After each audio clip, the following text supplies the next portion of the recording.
मी काशीम मुलानी गाव कवटेसार शेतकरी आहे.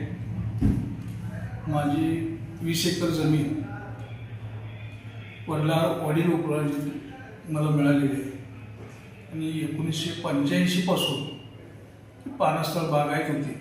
संपूर्ण शेती पिकत होती. स्वतःची पाईपलाईन आणि स्वतः कसणं हे सगळं व्यवस्थित होतं. इसवी सन 2000पर्यंत ती म्हणजे सुपीकतेने म्हणजे पिकत होती.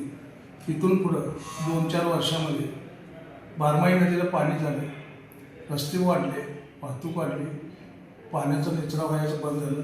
त्याच्यानंतर हळूहळू 2005पर्यंत माझी पूर्ण शेती म्हणजे नापीक झाली. नापीक झाल्यानंतर आमचं 25 लोकांचं कुटुंब होतं. थोडक्यात उघड्यावर पडलेली ती अवस्था अशी निर्माण झाली. दूध व्यवसाय, शेती व्यवसाय, म्हणजे शेतीचं उत्पन्न पूर्णपणे संपल्यानंतर काही येणार त्यामध्ये वैरण वगैरे, गवत वगैरे ह्याच्यावरती जनावर पाळून आणि दुधाचा व्यवसाय केला, ट्रक व्यवसाय केला. काही ठिकाणी बाहेर खाजगी ह्याच्यामध्ये कंपनीमध्ये कामं केली आणि एक वेळा आमचं कुटुंब आहे ते वैभवात होतं ते पूर्णपणे उद्ध्वस्त झालेल्याची भावना आमच्या मनामध्ये निर्माण झाली. 2002 पासून हळूहळू म्हणजे आम्हाला चिंता वाटायला लागली. त्याच्यानंतर आम्ही बघायला चालू केलं की ह्याच्यावरती काय उपाय आहे का. मग डिग्रज असेल, उघार असेल, अशा ठिकाणी नांदरे असेल, अशा ठिकाणी आम्ही जाऊन बघितलं असं शारपडचं. पण ते सामूहिकरित्या कुठं काम केलेलं आम्हाला दिसलं नाही. असं करत करत 2018 साल उजाडलं आणि माननीय गणपतदादांनी दत्त कारखान्याच्या माध्यमातून तिथं आमच्या इथं मीटिंग घेतली. मीटिंग घेतल्यानंतर सगळ्या शेतकऱ्यांनी बोलवलं.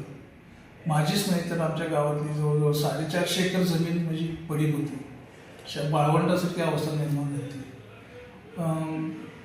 वेडी बाबळ म्हणा किंवा ते सुबाबळ म्हणा असले ते बाबळी सगळ्या रानातनं उगवलेले होते आणि जमीनमध्ये काही सुद्धा तणकाटसुद्धा उगवायचं बंद झालेलं होतं. अशा परिस्थितीत हे लोक म्हणाले ही काय आता नवीन होणार, कसं होणार, काय होणार. दादांनी येऊन मिटिंग घेतली.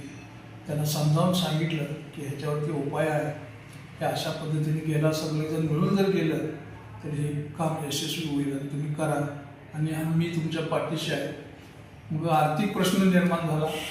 जयसिंगपूर उद्गाव बँकेतनं ते सुद्धा दादाने सॉल्व्ह केलं आणि आमची 2018ला म्हणजे शारपड संस्थेची एक स्थापना करून, कवटेसार बहुउद्देशीय शारपड संस्था अशी स्थापन करून आमचं काम चालू झालं. त्याच वर्षी मेन लाईनचं काम पूर्ण झालं 2018मध्ये आणि 19मध्ये प्रत्यक्ष जमिनीमध्ये पाईप निचरा प्रणाली वापरायला सुरुवात झाली आणि 19मध्येच महापूर पण आला. ते दुसरं एक संकट आमच्यामध्ये ह्याच्यावर झालं. मोठा पूर होता. त्याच्यानंतर मग आम्ही कामाला लागलो आणि आमची शेती आहे ती सुधारायची सुरुवात केली. बँकेचं कर्ज मिळालेली होती, कर्ज काढलेली होती. कसं होणार, काय होणार. तर पहिल्याच वर्षी आमच्या गावातली जमीन आम्हाला 50% म्हणजे चांगली झालेली दिसली.